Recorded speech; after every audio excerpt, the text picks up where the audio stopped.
The algorithm sent you here because your cabinets are ugly and you want to refinish them, but you don't want to pay thousands of dollars to have a pro do it for you. Sure, I want you to hire me or another professional, but if you want to save some money DIY style, here's how to not screw it up. So once you've got your doors and hardware removed, you can't just start painting. You've got to clean and degrease it. This is the product that I prefer. Here's a really important step that's going to take your finish to the next level. You're going to want to use a Bondo or 2-part hardening wood filler to fill existing nail holes if your hardware doesn't match, and to smooth out any of the nicks and dings in your doors. Here I'm demonstrating how to mix your cream hardener with your Bondo. You're going to want to make sure that it's mixed up to a really even consistency. You'll be able to tell because the color will look like this. So if you've never used Bondo before, you're going to find that you only have about 3 to 5 minutes of working time.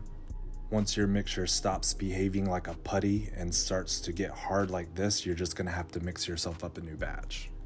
Once your holes and imperfections are filled, it's time to start sanding. You can try to hand sand, but I prefer a machine like this one. You're going to be sanding the entire surface, but also paying special attention to the areas that you Bondoed.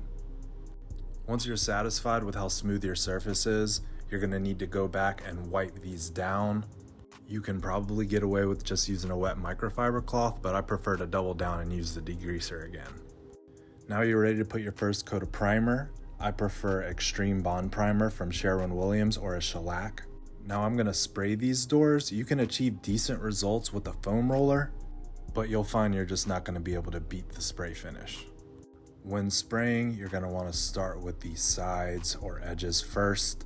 That way, when you do the front, you're not getting overspray from the sides onto the face of your doors. Similar process for drawers. You're just going to need to mask the areas that you don't want to get paint on. So I like to measure and drill my holes before my second coat of primer, but make sure you do a good job of dusting and wiping them down before you start painting again. After a quick sand in your second coat of primer, you're ready to start spraying some finish in the same technique and pattern as before.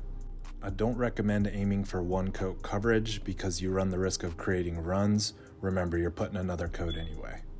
So in between your first and second finish coat, you're going to want to do another round of sanding with a 220 or finer grit. After sanding and wiping down, you're ready for your final finish coat.